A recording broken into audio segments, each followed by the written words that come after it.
Hubo un momento en la historia donde el valor se midió no en victorias, sino en la dignidad de caer de pie. En una tierra bañada por el Mediterráneo, donde los muros de piedra eran todo lo que separaba la cristiandad de su desaparición en Oriente, 700 caballeros eligieron enfrentarse a su final y convertirse en leyenda.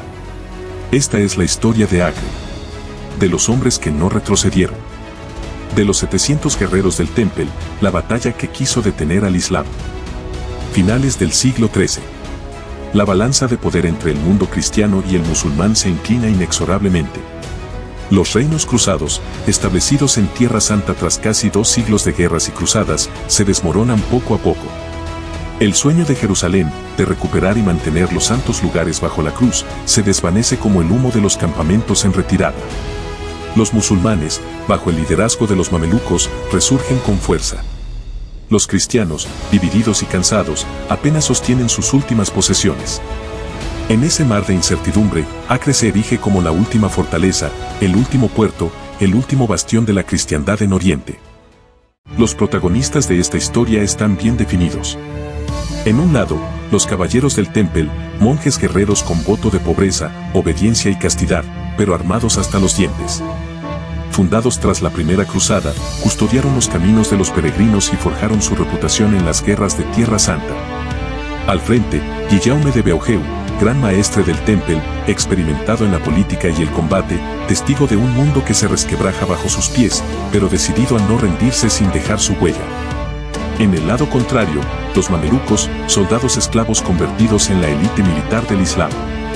Bajo el mando del sultán Al-Asraf Khalil, heredero del formidable Baibars, los ejércitos musulmanes han reunido decenas de miles de guerreros.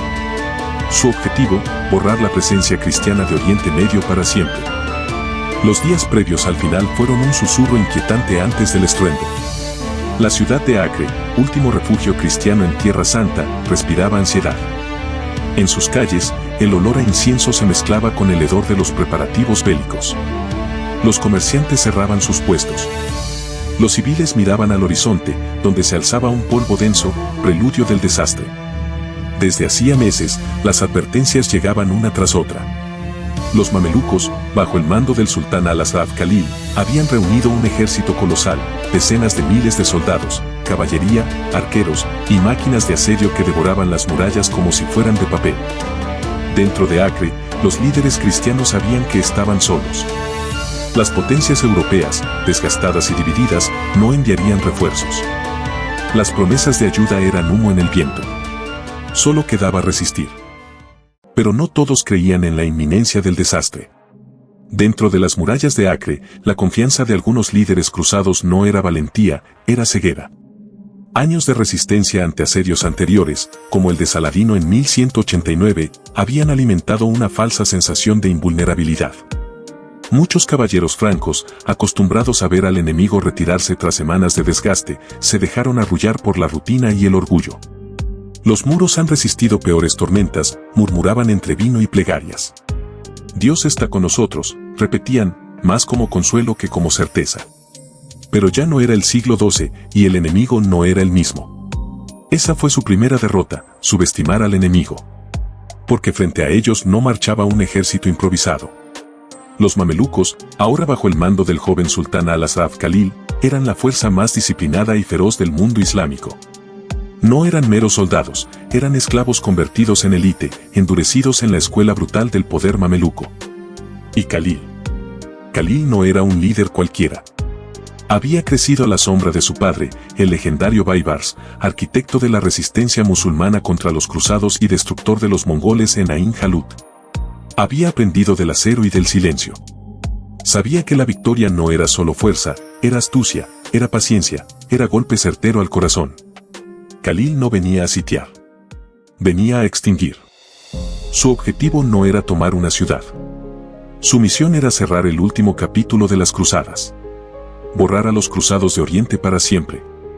Y cuando las primeras torres de asedio comenzaron a moverse como bestias sobre ruedas, ya era tarde para rezar. El juicio había comenzado. 6 de abril de 1291. El primer rugido de las catapultas mamelucas retumba como un trueno sobre la costa del Mediterráneo. El asedio ha comenzado oficialmente. Desde ese momento, día y noche, sin pausa ni piedad, piedras del tamaño de bueyes y vasijas incendiarias de nafta griega llueven sobre los techos y torres de San Juan de Acre, la última gran fortaleza cristiana en Tierra Santa. Las murallas, que durante décadas fueron símbolo de resistencia, empiezan a resquebrajarse bajo la furia del nuevo siglo. Los defensores no se rinden. Caballeros templarios, hospitalarios, teutónicos y soldados venidos de todos los rincones del antiguo reino cruzado responden con tenacidad y fuego. Desde lo alto de las almenas, balistas y arqueros devuelven cada golpe, mientras sacerdotes bendicen a los heridos y los moribundos. Pero pronto se hace evidente una verdad que hiela la sangre. Esta vez, el enemigo ha venido para terminar la historia. Los mamelucos no improvisan. Han traído consigo ingenieros expertos, máquinas de guerra gigantescas trasladadas desde El Cairo, torres móviles blindadas con pieles de camello empapadas, imposibles de incendiar. Cada avance es una lección de precisión. Los muros de Acre, por primera vez en generaciones, ceden. Se abren. Sangran. Dentro de la ciudad, el infierno no descansa. La población civil, atrapada entre la fe y el miedo, entra en pánico. Las calles se llenan de llanto, polvo y humo. Los templarios intentan mantener el orden, organizan patrullas, turnos de defensa, rezos colectivos, evacuaciones hacia los conventos fortaleza. Pero el tiempo se diluye. Los días ya no se distinguen. Solo queda un ciclo eterno de combate, sangre, gritos y oraciones lanzadas al cielo, sin respuesta. 20 de mayo de 1291. El muro occidental finalmente cede tras semanas de golpes incesantes. Y por esa brecha, como una herida abierta en el corazón de la ciudad, los mamelucos irrumpen como un torrente furioso, disciplinado, imparable. Los estandartes verdes se alzan entre el polvo y el acero. Acre, la joya final del reino cruzado, se convierte en un laberinto de sangre, humo y ruina. Cada callejón se transforma en un matadero. Cada casa, en una trinchera desesperada. El combate es ahora cuerpo a cuerpo, salvaje, sin piedad. Ya no hay líneas ni estrategia, solo supervivencia. Pero en medio de esa catástrofe, cuando todo parece perdido, surge la leyenda final, el último acto de los 700. Los caballeros templarios, junto a su gran maestre Guillaume de Beaujeu, no se rinden. No retroceden. No se embarcan. Se repliegan. En silencio, con disciplina monástica, se atrincheran en el barrio del Temple y en su fortaleza interior, último bastión de piedra, fe y acero. Ellos podrían escapar. A sus espaldas, los navíos esperan en el puerto. Miles ya han huido, nobles, comerciantes, incluso soldados. Pero no ellos. Los templarios no fueron creados para huir. Su juramento no es a la vida, es al sacrificio. Nuestro deber no es sobrevivir, es resistir. Proteger a los civiles. Detener al enemigo unas horas más. Morir de pie. Y dejar claro que, aunque la ciudad caiga, el espíritu templario no será quebrado. En medio de los combates, Guillaume de Beaujeu, el hombre que había luchado en Tierra Santa desde su juventud, es herido de muerte, se mantiene en pie contra toda esperanza. Sus últimas palabras, cargadas de dignidad y resignación, resuenan entre los escombros: no puedo retirarme, estoy muerto.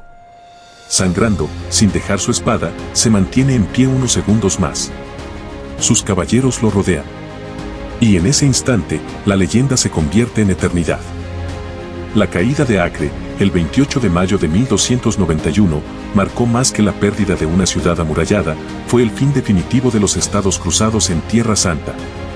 Durante casi 2 siglos, reinos cristianos como Jerusalén, Antioquía o Trípoli habían resistido, a veces por diplomacia, a veces por la espada, en medio de un mundo hostil y cambiante. Pero tras Acre, no quedó nada. Europa, dividida por guerras internas, cruzadas fracasadas y el peso de sus propios pecados, no logró responder. El Papa clamó, pero nadie acudió. En ese silencio comenzó el ocaso de los templarios. Aquellos que fueron los banqueros de los reyes, los guardianes de los peregrinos y el acero del cristianismo, terminaron siendo víctimas de su propia grandeza. Perseguidos, calumniados y traicionados, especialmente por Felipe IV de Francia, sus líderes fueron arrestados en 1307, torturados y ejecutados. La Orden del Temple fue disuelta oficialmente en 1312. Pero su leyenda apenas comenzaba. Y en el centro de esa leyenda, están ellos, los 700. La resistencia final de aquellos templarios en Acre no detuvo el avance del Islam, es cierto. Pero su determinación, resistiendo hasta el último aliento en una ciudad que ya ardía, sembró algo más poderoso que una victoria, sembró mito. Sus nombres se desvanecieron, pero sus actos fueron cantados por trovadores, grabados por cronistas en manuscritos que sobrevivieron al tiempo. En los salones de Europa, su gesta se narraba con lágrimas y orgullo. Eran ya parte de un relato más grande, el del sacrificio sin recompensa, la fidelidad sin esperanza, el honor que no negocia. Porque ellos no defendieron solo una ciudad. Defendieron una idea, una fe, una forma de morir y de ser recordados. Y aunque cayeron entre cenizas, sangre y traición, su historia permaneció. Atravesó inquisiciones, guerras, siglos de olvido, teorías y conspiraciones. Hoy, cuando el polvo de la historia se levanta, aún se oye el eco de sus espadas y el susurro de una causa. No eran dioses, no eran héroes mitológicos, eran hombres, hombres con miedo, con dudas, con heridas abiertas, pero eligieron quedarse. Mientras el mundo se desmoronaba a su alrededor, mientras las murallas temblaban y el cielo se oscurecía, no por orgullo, sino por deber, los 700 templarios decidieron enfrentar lo inevitable. No cambiaron el curso de la historia, pero sí la forma en que recordamos el coraje. Porque a veces, no se trata de vencer. Se trata de no traicionarse a uno mismo. Se trata de resistir, aunque sepas que no saldrás con vida. Hoy, siglos después, el eco de su decisión aún resuena. No en las crónicas, sino en los silencios. En cada acto que elegimos o evitamos. Cuando el mundo arde, cuando los muros se agrietan y todo parece perdido, ¿te marchas? ¿O te quedas? Si esta parte de la historia te ha impactado tanto como a nosotros al narrarla, te invito a suscribirte y dejar tu like. Así podremos seguir compartiendo contigo relatos épicos como el de los 700 guerreros del templo. Tu apoyo es lo que mantiene viva esta comunidad. Déjanos en los comentarios qué otras batallas, personajes o episodios históricos te gustaría que exploremos. La historia está llena de voces olvidadas, y juntos podemos hacer que vuelvan a hablar.